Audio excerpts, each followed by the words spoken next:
आपण बनवणार आहोत कोथिंबीरची वडी। काही नाही, अगदी सोप्या पद्धतीत बनवणार आहोत। चला आपण कृती करूया। कोथिंबीर, बेसन, अद्रक लसूणची पेस्ट, लाल मिरची पावडर, जिरा, गरम मसाला, हिंग, चवीनुसार मीठ। कोथिंबीर घेतलेली आहे। आता आपण त्याच्यात वाटीवर बेसन टाकूया। त्याच्यानंतर आपण जी अद्रक लसूणची पेस्ट घेतलेली होती ती टाकूया, 2 चम्मच टाकलेले आहे आपण।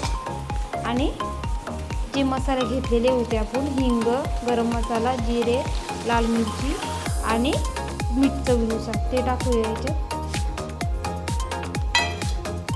आणि चांगला आपण एकजीव करून घेऊया।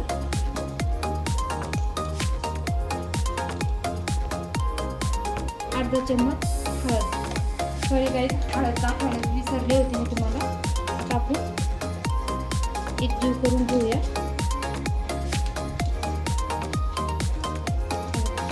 एकजीव होते ते छानपैकी एकजीव झालेला आहे, मळून घेतलेला आहे आपण। आता आपण थोडंसं तेल टाकूया। आपण तेल टाकून मळून घेतलेलं आहे। आता आपण जे चाळण घेतलेले तिला तेल टाकूया आणि लावून घेऊया ते।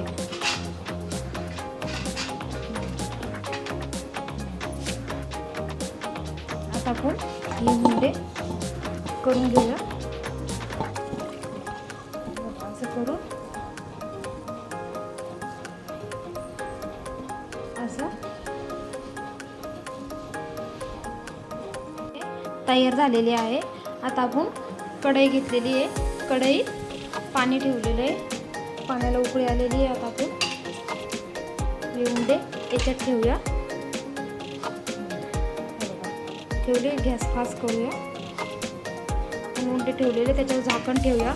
आता आपण 20 मिनिटासाठी आपण वाफवून घेऊया। हे बघा, आपल्या वड्या तयार झालेल्या आहे। आपल्या वड्या तयार झालेल्या आहे छानपैकी। आता आपण काढून घेऊया। हे बघा, आता आपण काढून घेऊया आणि कटिंग करूया। मस्त कटिंग करून घेतलेली आहे। हे बघा, छानपैकी बघा एकसारखी कटिंग केली आहे। आता आपण हे तेल तापवलेलं आहे त्याच्यात सोडूया आपण।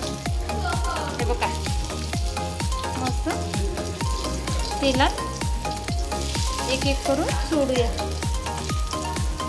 बघा, हे बघा, मस्त। आता आपण तिला फ्राय करून घेऊया। मस्त आपण फ्राय करून घेऊ। आता आपण पलटी करून घेऊया। हे बघा, छानपैकी फ्राय करून घेऊया। मध्यम आचेवर फ्राय करायचे त्या।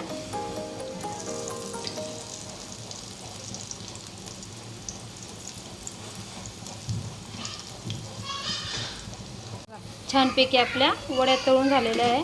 आता आपण सर्व करूया। हे बघा, हे घेतलंय, हे बघा, सर्व करून घेऊया आपण छानपैकी।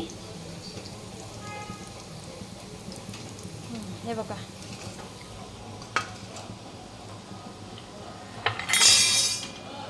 सर्व करून घेऊया। हे बघा, सर्व झालेल्या आहे वड्या। आता मस्त खाऊया आपण। हे बघा, आपल्या वड्या झालेल्या आहे।